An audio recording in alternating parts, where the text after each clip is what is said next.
வணக்கம். நம்ம இன்றைக்கி இருந்து குரூப் 1க்கான கணக்கு மேக்ஸ் சம்மு ஒன்றுனா பார்ப்போம். ஒரு மாடல் ஒரு நாளைக்கு பார்ப்போம். ஸோ ரொம்ப முக்கியமான கணக்குகள் தான் நம்ம பார்க்க போகிறோம். ஸோ இன்றைக்கி இருந்து நீங்கள் கணக்கு படிக்க ஆரம்பித்தா கூட உனக்கு கணக்கு ஈஸியாக மாறிடும். ஓகேவா?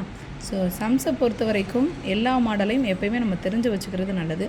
குரூப் 1 தானே, அதனால் வேண்டான்னு யோசிக்காமல் எல்லாத்துலேயும் கிட்டத்தட்ட ஒரே பேட்டர்ன் சம்ஸ் தான் வரப்போகுது. அது குரூப் 1ஆக இருந்தாலும் சரி, குரூப் 4ஆக இருந்தாலும் சரி, குரூப் 2ஆக இருந்தாலும் சரி, எல்லாத்துக்குமான சம்மும் நம்ம பார்த்துட்டு தான் போகிறோம். ஸோ இன்றைக்கி இருந்து நீங்கள் மேக்ஸ் படிக்க ஆரம்பித்தா கூட நீங்கள் மேக்ஸை ஈஸியாக மாற்றிக்க முடியும். சரி, சம்முக்குள்ளே போகலாம். ஒரு சதுரத்தின் ஒவ்வொரு பக்கத்தையும் 10% அதிகரித்தால் பரப்பு எத்தனை சதவீதம் அதிகரிக்கும் கேட்குறாங்க. ஸோ நம்ம சிம்பிளான வடிவங்களில் ஒன்று சதுரம்.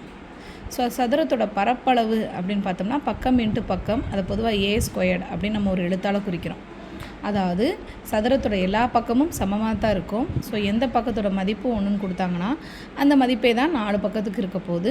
அப்போ சதுரத்தோட பரப்பளவு அப்படின்னா A². A இன்ட்டு A, கொடுக்கப்பட்ட நம்பரை 2 தடவை பெருக்கணும் அப்படின்னு அர்த்தம். சுற்றளவு ஈக்குவல் டு 4A. ஸோ மொத்தம் 4 பக்கம். ஒருத்தர் இங்கேருந்து கிளம்பி இங்கே வந்து ஸோ இங்கே வந்து முடிகிறார் அப்படின்னு வச்சுக்கிட்டோம்னா சுற்றி வர்றதுக்கு ஆகக்கூடியதான் சுற்றளவுன்னு சொல்கிறது. அது எந்த ஷேப்பாக இருந்தாலும் நீங்கள் இந்த பேட்டர்னை மட்டும் ஃபாலோ பண்ணுங்கள். ஸோ இங்கே சதுரம்னு எடுத்துக்கிட்டதுனால இந்த ஒரு பக்கத்தை ஏன்னு சொல்லுவேன். இந்த ஒரு A, 2A, 3A, 4A. So 4 பக்கத்தையும் சுற்றி வர்றதுக்காக எனக்கு 4A வருது. ஓகேவா? ஸோ இப்போ நம்ம கொஷின் பரப்பளவு சம் கேட்டிருக்கனால இந்த ஃபார்முலா மட்டும் நான் எடுத்துக்கிறேன். சாதாரண பரப்பளவு இப்போ நார்மலாக நான் என்ன யோசிக்கிறேன் அப்படின்னா ஒரு 10 சென்டிமீட்டருக்குன்னு வச்சுக்கோங்க இந்த மாதிரி கணக்குக்கு. ஸோ எத்தனை சதவீதம் அதிகரிக்கும் அப்படின்னா நீங்கள் எக்ஸு அப்படி யோசிக்காமல் சும்மா ஒரு அளவாக எடுத்துக்கிட்டீங்க, ஏதாவது ஒரு மதிப்பீடாக நீங்கள் எடுத்துக்கிட்டீங்க அப்படின்னா ஈஸி. அது பெரும்பாலும் இந்த 10, 100, 1000 அப்படி எடுத்துக்கிட்டால் அது ரொம்ப ஈஸியாகவே இருக்கும் நம்மளுக்கு.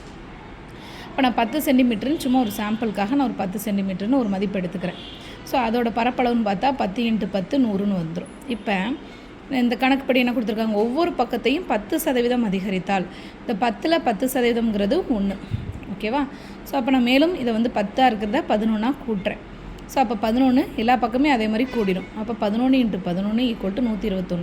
ஸோ இதுக்குமான வித்தியாசம் எவ்வளோ இருக்குது? 21 ஆரம்ப அளவீடு 100. எவ்வளோ அதிகரிச்சிருக்கோ அதை மேலே போடுறோம். ஆரம்பத்தில் என்ன இருக்கோ, அதாவது சாதாரணமாக கண்டுபிடிக்கும் போது நம்மளுக்கு என்ன ஆன்சர் கிடைக்குதோ அதை கீழே போடுறோம். இப்போ பரப்பு அதிகரித்ததுனால எவ்வளவு அதிகரிச்சிருக்கோ அதை மேலே போடுறோம். இன்ட்டு 100, ஏன்னா சதவீதம் நம்ம கண்டுபிடிக்கணும் இல்லையா? இன்ட்டு 100. ஸோ இப்போ ஆன்சர் பார்த்தோன்னா 21%. ஓகேவா? 21% தான் ஆன்சர். இப்போ உங்களுக்கு ப்ராக்டிஸ்க்கு இதே மாடல் இல்லை, கொஞ்சம் மாறினதான் நீங்கள் கண்டுபிடிச்சி செய்யக்கூடிய மாடல் தான். இப்போ சதுரத்தின் பக்க அளவு 10 சென்டிமீட்டராக உள்ளது. அதன் பக்க அளவானது 3 மடங்காக அதிகரிக்கும் போது அச்சதுரத்தின் சுற்றளவு எத்தனை மடங்கு அதிகரிக்கும்? ஸோ பக்க அளவு 10 சென்டிமீட்டராக இருக்குது, இது 3 மடங்காக கூடுது. அதனால் அதோட சுற்றளவு எத்தனை மடங்கு அதிகரிக்கும்னு கேட்குறாங்க. ஸோ கணக்கு நல்லா பார்த்துக்காங்க. சுற்றளவு எத்தனை மடங்கு அதிகரிக்கும்னு கேட்குறாங்க. ஓகேவா? ஸோ இதுக்கு நீங்கள் ட்ரை பண்ணுங்கள். நாளைக்கு இதுக்கான ஆன்சர் பார்ப்போம். தேங்க்யூ.